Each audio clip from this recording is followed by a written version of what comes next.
ayrıladigan vaqt keldi. Yo'liga chiqishdan burun gaplarimga quloq sol. Qulug'im sizlarda alilari. Mustafa, Bahadır oğlum. Şahzadem.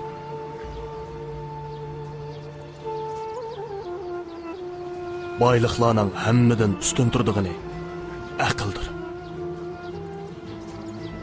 Yo'qsullikning eng egri ahmoqlikdir. Qo'rqinchlarning eng qo'rqinchligi o'z-o'zidan qanoatlanishdir. Odamning eng esil fazilati bo'lsa, yaxshi mijoz xulqdir. O'g'lim,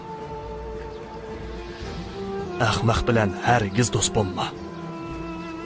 O aman sana ziyan yetkazadi.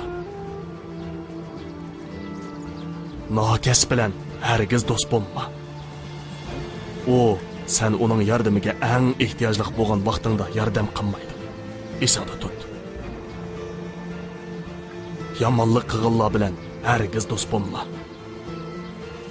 O kichikkina manfaat uchun sana xoinlik qiladi. Yana yolg'onchilar bilan hargiz do'st bo'lma.